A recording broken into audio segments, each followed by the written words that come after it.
it's a true one and done. But as far as how we've done it in the past, I think the formula is relatively, it is what it is, in the sense that, you're either Saturday, Monday, or Friday, Sunday. So I haven't thought that far ahead exactly how it might differ from what we've done last year. But I think that will be relatively the same, how many days we focus on, Murray State, you give much time on Oklahoma, how much, you got to try to think positively. So I got to iron all that out. But I don't think the approach will change. It's just the feeling's different. How different will the approach be in terms of just, the last few years you've been a top seed enough to host. You were 1 seed last year. Just the difference of being more of an underdog in the first round. Not an underdog for the first, obviously, but at least somebody who's got to go on the road. Won't get to host first couple rounds. Yeah, I just think it's, I think it's, the value of just where the women's game is and the value of getting to play at home, right? I have to do a little study, but usually the people who host make it through that Sweet 16. And we've, been there when it didn't work out, but most of the time it has. There's always that 1% chance. But, I'm just so thankful. When I think back to May when I got this job and was so blessed to get it, if someone would have said, hey, after the conference tournament, you're going to be 22-10 and you're going to have a six seed or higher, I think I'd have taken that bet. With everything that we lost, with everything that these players had to manage. It's one thing when you talk about it, like it's one thing when we all started it, but it's another thing to go through it. And when you're going through it and you're trying to lead, you're trying to be a transfer coming in like Lucy, you're trying to be the kids that have been role players yet started but now be the ones. Managing that and then all the expectations, I believe that this team has won in so many ways already to get to this point. And yes, it would have been fabulous had we could have hosted. And yep, we can all go back and think woulda, coulda, shouldas. But I'd like to look at it and see, wow, look what they did. And so I'm just really, really thrilled and thankful that we are here and that we didn't have to really exactly sweat it out if we were in or not. We knew we were. What are the keys to, with the time off, obviously, with the Big Ten tournament being early? Obviously, you've gone through that a couple of times, but what are the keys to making sure that you approach the time off and make sure that it's a productive time off and you're ready to go when the NCAA tournament comes? Yeah, I gave them off when we got back from the Big Ten, Saturday and Sunday. We practiced Monday. I only gave them off Thursday. Friday and Saturday. And then they came back pretty refreshed. I thought our practices were great. Now as we head into this, we'll take one day off. But what we did this past week is we worked mostly on us, mostly on the things I thought we needed to improve on. And then I tried to look into the crystal ball in case. I had our staff dig up some Kentucky stuff, dig up some Duke stuff. The Oklahoma stuff, we didn't, I can't remember if they threw that in there or not, but just guessing. But regardless, the actions are going to be similar, right?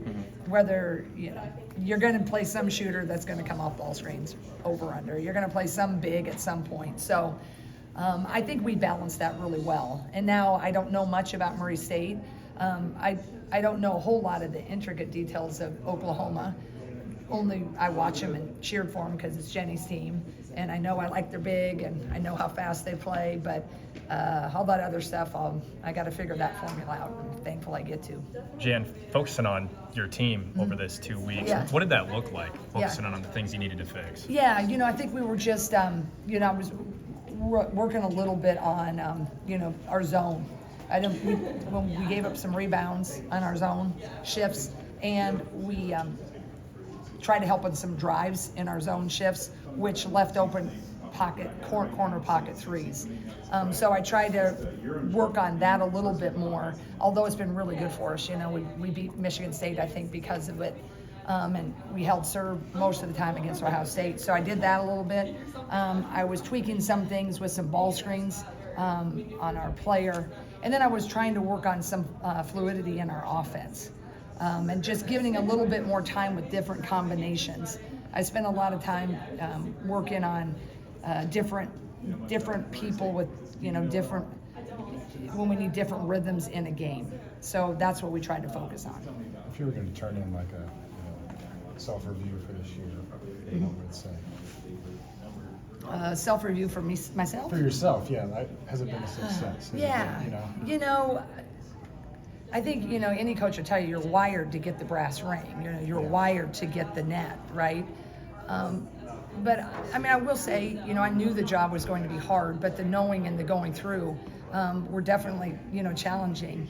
But I think that it has been a success because I think the bar that, I was so blessed to be part of helping set, it was incredibly high and it was incredibly fun.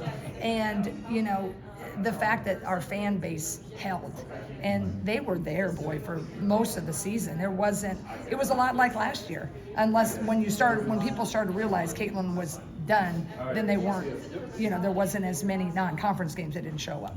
But for any matchup, our fan base was amazing. So I think that was really a self-review of, positive, right?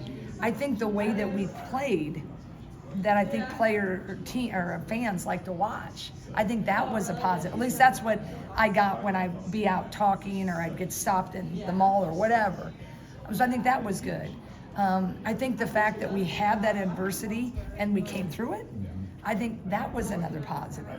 So I think overall, where this program ended last year with who we ended it with, including a couple of GOATs and Lisa and Caitlin, I feel like I'm happy about that.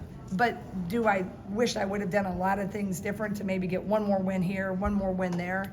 Absolutely. So I think that's where, unless you cut down the net, I think you just always feel like, we should have.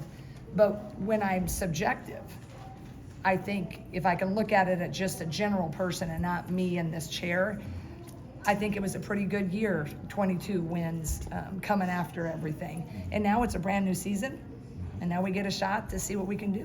When you were in Oregon and you lost that game, it's 5 straight. Hannah's back here, and you've got, Lucy's confidence seems to be waning a little bit. You've got a lot of young freshmen throwing people in. How did you guys get through that? Yeah. Because things can splinter, right? And teams can go downhill and lose, Yeah. and not even end up in the Big Ten tournament, which is the best of the 11 seed of all time. Yeah, I think as our coaching staff, we just really had to keep them steady. We had to keep them. I talked a lot about being right here, because if they started to listen, when they're not just media, not just fans, not social media, but it can be in their own orbits. If you start to get splintered, I just had to be like, listen to me, right here, stay right here. We're closer than we're farther. If I had a buck for every time I said that, we're closer than we're farther. Just believe it. I'm telling you. And so I think that's where we just kept really celebrating anything little that we could. And it gets hard when you lose those in a row.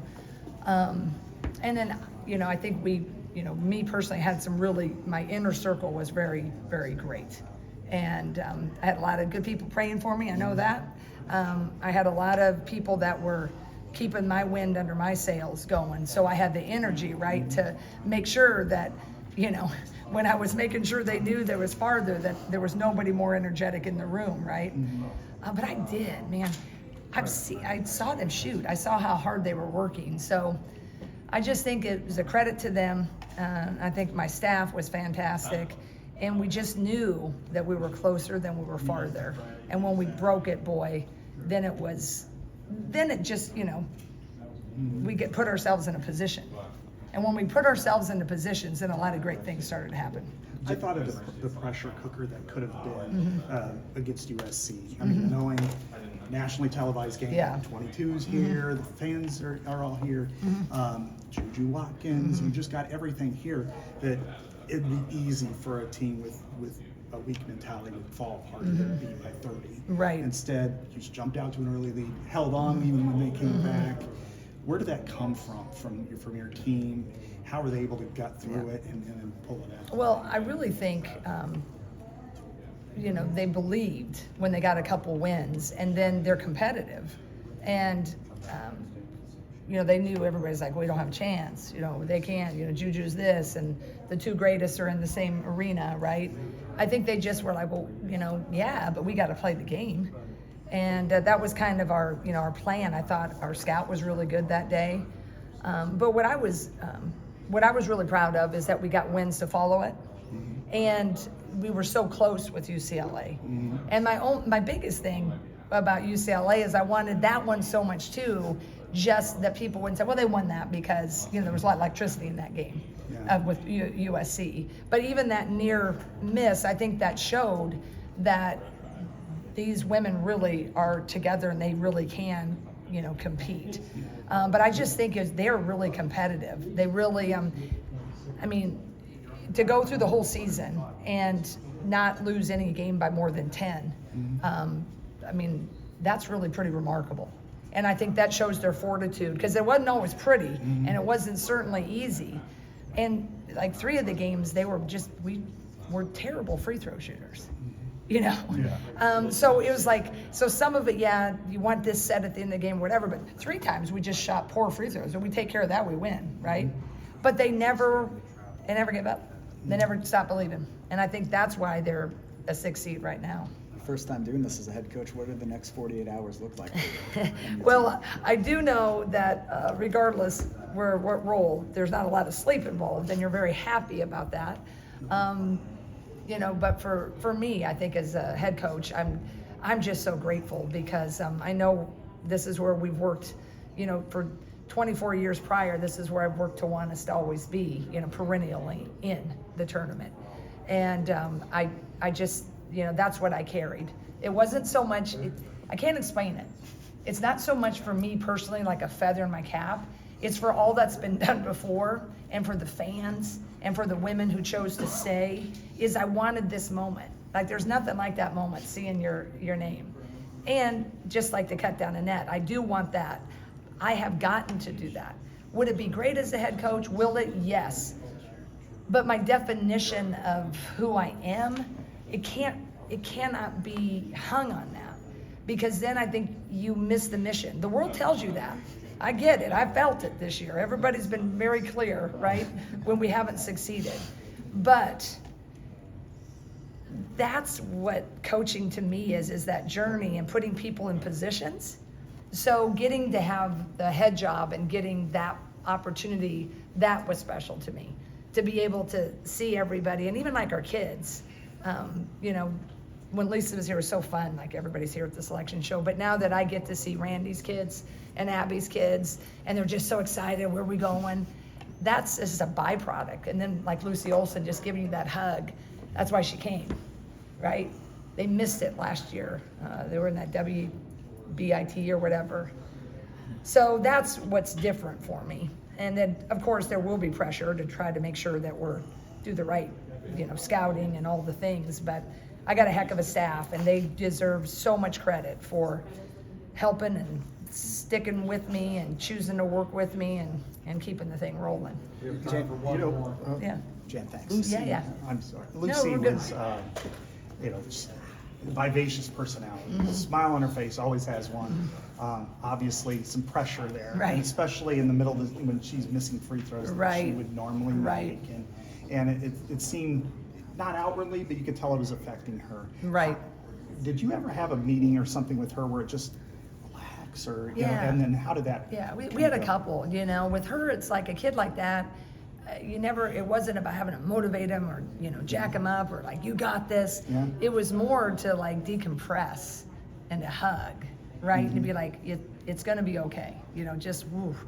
And so we had a couple different meetings, but it was, one of the games, I think it was USC, that second half where, when she hits, you only have a few short months is when you see it in their eyes, like when you get it, like when they're just new. When I coach Caitlin, I coach Megan, Monica, go to them. I don't care what, we could have a 6,000 plays. You are only calling this play, Lisa. Do not deviate, and she had agreed, right? It took me a little, while, because she's trying to get confidence. But when I see that in her eyes, and I could see it in that, when we flipped the switch in the second half. And just knew at that point when it was like, this is it. There's no more necessary of like, you got it, you can, we're good, relax, go. And I think that was pivotal for her, really was, because then she felt that success again, and now it's been, really, pretty much how she was, is I think her numbers have been the last while when they were at Nova. She's going to take a few more shots. It's not always going to be 18 for 20, but she's right on pace what we need her to be to continue being successful. Thank you so much.